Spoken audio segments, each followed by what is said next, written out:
an hour presentation? Yes, Sunday. Let me tell you, it is such a pleasure to be here. And Olga, I got to congratulate you. What a wonderful event. And really, it's bringing the community together is so important, and with what valuable resources you have here. But I'm just delighted to be here in Charlottesville. This has got to be the most wonderful place in the state of Virginia. It's so gorgeous here. You know, I come here all the time. I have two daughters that go to UVA. A senior, Jada, she's in the back, and my daughter Holly is a freshman. So I'm here very much. And one of the first years ago, we put on a program here with Tim when we first started the chamber, and we're looking forward to continue to do that. But again, Olga, thank you so much for having me here. I wanted to share with you a little bit about the Hispanic community and the growth and really marketing and you know how important you are such on the cutting edge, Olga, because it is so important that people realize the demographics, the change that is happening right before our eyes. You know, the Hispanic community in the United States is larger than the population of all of Canada. It's larger than the population of all Central America, right here in the United States. And in Virginia, those figures are growing incredible. The Hispanic community is the largest minority in the country today, fastest growing community, and a very young community. A third of the population is under the age of 18. 1 out of 5 teenagers are Hispanic or Hispanic descent. And many of you here, if you're not part of a Hispanic family right now, you will be in the near future. You know, if you're not born Hispanic, you're adopted or you're self-made Hispanic, and good. I could see lots of people, but it's really important. And I think the Hispanic community, the growth that has taken place, and especially here in Virginia, you know, the business growth is incredible. You know, we have an office. We're headquarters in Richmond. We have an office in Fairfax County too. One of the reasons we have it in Fairfax County because it's right there in Fairfax County. There's so many. The growth that has taken place there in Northern Virginia, where a third of the Hispanic population lives. Fairfax County, if it was a state, it would be number 9 for the highest percent of Hispanic Fortune 500 companies in Fairfax County. We have a leadership council, and on that leadership council we have several of those Hispanic businesses that are involved in the chamber. And they're involved in the chamber because it's very important that they give back. And that's what the chamber is about giving back. And it's these large businesses to the smallest businesses and building the statewide network that we're building across the state. So I'm just so delighted to see what energy is here in Charlottesville. But you know, a lot of people want to tap the $1.2 trillion a year that is spent in the Hispanic community. And you know, the United States is predicted, right now it's the third largest Spanish-speaking country in the world. By 2050 it's predicted to be the largest Spanish-speaking country in the world. And so a lot of people want to know how to market to the Hispanic community, and it's not by chance when you pick up when you dial in somewhere and they say para español imprima la número 2, because they know when you speak the language they will come. And so we do a lot of helping Hispanic businesses succeed by teaching them how to do business here in the United States, the American culture, learning English. And that's how the chamber started, really. And in fact, my wife Lisa, I contributed her as being the founder of the chamber, because she works with businesses, helping businesses learn Spanish and understand the Hispanic market for business. And realize, you know, we have to do this on the other side. We have to help Hispanics learn how to do business here in the United States so they're able to succeed. Because if you know what's happening, it is so important that these businesses succeed. It's important for this community. It's important for our country that this take place. And a lot of it is language and cultural barriers that can be overcome. So one of the things that Chamber did is open the first bilingual business center in the country in partnership with the SBA. It's important that you reach out and that you give back.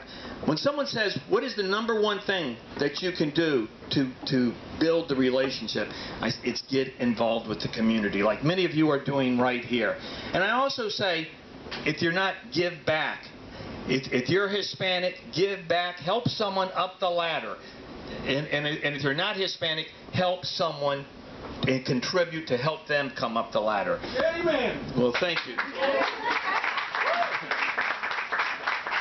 You know, the Hispanic community, I'm going to give you some traits, because a lot of people want to know they want to hire Hispanics. What incredible work ethic they have. A lot of people want that diversity. They, when my father, he said, "Échale ganas," give it some desire. And like you can tell by Olga and many other Latinos that they in their business they give it ganas. But just let me give you some traits of when you want to do business with Latinos. Latinos, a lot of times they're grouped in this group called Hispanics. And a lot of times they don't see themselves as necessarily Hispanics. They see themselves as Cuban American, Mexican American, Puerto Rican American, and they're very proud of their country and where they're from. So you want to know them, and you want to know where they're from, and know about their country. You've heard macho, mayornismo, or that's where the women provides for the family. They're self-serve. They give first to their family, and where the macho is that providing for the family. So it's important to know these characteristics. We do a cultural training where we teach and go into depth in this, because it's really important that you know about this if you want to hire or you want to market. It's very enlightening. But other things is, mañana, the mañana theory. Time is very liquid in Latin America, and I can tell you some stories of how that is so true. And these are characteristics, they're not pertain to everyone, but these are just basic that are part of the culture. But time is very liquid. It's the moment right now. It's about me and you. It's the personal relationship. It's building that relationship, because Hispanics don't trust very easy. So what I recommend to people is build that relationship, build that trust. I have lots of large corporations and businesses that come to the chamber, and businesses, they want to tap. They say $1.2 trillion. They want to tap that market, and they think that they can just translate some brochures in Spanish and reach out, and it's not. It's slow.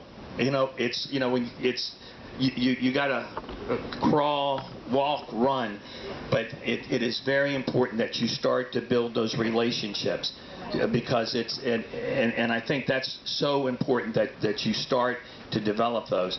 But I think it's speaking their language is a good way to reach out to the community, so they can build the trust. They know that you care enough to learn or to try. English is the business language, and when we have our meetings at the chamber, everything's in English. But when we reach out to train and to teach, and we use Spanish because it relates. It's a comfort level. It helps them participate and be involved. Now, I travel across the state to chambers all over the state, because I want the Hispanic community to be part of the local chamber. They need to be part of the Charlottesville chamber here, and with Tim and other chambers around the state. But what we provide working with a lot of the chambers and working with the business is the cultural piece, the business, helping them get certified as a minority business through the state, helping them do 8A certification with the federal government, helping them build those relationships. So you know other Hispanic leaders around the state, national leaders, that you're in that network, and you can take advantage of the resources that are already out there. You don't have to duplicate so many resources that are already out there. So that's what we hope to bring to the local communities around Virginia. And then international business. I just met with Martin Kent, who's the governor's chief of staff, and we want to. I chaired the governor's Latino advisory board, and we made recommendations to the governor. And one of the recommendations is, we need to go to Latin America, because there's a lot of low-lying fruit in Latin America. When Governor Mark Warner was governor, I went to him with him to Mexico, and there's so much opportunity. And I think Charlottesville, to be an international, diverse community, is so important. And I'm just so delighted to see what you have here, because this is wonderful. And one day, 10 years, 20 years from now, when you see 20% of this population that's Hispanic, because it is coming, and it is important that they are successful and they carry the wonderful tradition that Charlottesville has always had in the state of Virginia. So it is such a delight to be here with you today. If I can help you in any way, I'd be glad to give you my business cards. You can check our website. Just a couple things that if you're able to come, the Hispanic Gala is a premier gala. We're going to move it to September. We're going to kick off Hispanic Heritage Month, and we're going to do a statewide campaign showcasing the contributions that Hispanic Latinos make to the state of Virginia, because it is so much of that is going on that is not told, and we want to tell that story. But again, thank you, Olga. Thank you for Charlottesville. It's a pleasure to be here.